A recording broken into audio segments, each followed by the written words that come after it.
being the oldest grandchild or child in the family in a country town, you sort of, people look after you. You know, they do things for you. You're the little kid, little Johnny, as I was called a lot. And quite simply, things like drawing and exploring things and getting taught all amazing things. All my uncles and aunties used to do that. They used to take me on journeys. It was wonderful because I was, the youngest kid, the newest kid on the block. So one day, I had some cousins over and some friends over, and we were playing out the backyard. And I always had my shoelaces done up. I don't know why. I just never learned how to do my shoelaces up. And I had an Uncle Robert. He was in the Navy. He was a very big man, very deep voice, and just scared me. Although, no fear whatsoever, he loved me unconditionally, but his sound of his voice was very deep and very direct and very solid. Not only that, he was always travelling around the world in the Navy, so I didn't get to see him that much. And this one particular day, Nana said, "John, go see your Uncle Robert to do your shoelaces." Okay. And I went there, and Uncle Robert looked at me and he said, "You're old enough to carry your own, do your own shoelaces up." So he sat me down and made me do my shoelaces up.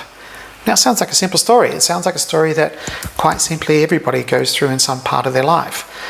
But he taught me something amazing. One, to do something for myself at a very young age. And two, I was fascinated by the shoelace. I was fascinated by the little plastic bit on the end of the shoelace. How could someone create a shoelace and then all of a sudden, to improve it so it doesn't fray, so it doesn't break off, it has that little plastic bit on the end of it? And that turned out to be a very important lesson in my life, because I created things from basic things I would look at things and just go, you know what? That works really well. How can we make it work better? What can we do to do something better? And that made me question a lot of things. That moment in Goulburn in the lounge room, Uncle Robert was watching cricket. I was interrupting his day. He taught me how to do my shoelaces up. Many, many years later, at a family gathering, where Uncle Robert was in very much a later part of his life, I reminded him of that story. He didn't remember. It didn't matter if he didn't remember. He listened to me intently on how much that changed my point of view and the way that I viewed things and questioned things. Why can't we do something better? And I was forever indebted to him for that moment. And the moments that also went through with my parents pushing me to do some drawings, pushing me to do creative stuff as well. But I was very proud of the moment that I got to thank him for that very special moment that we shared together. Although when I told him, I didn't remember.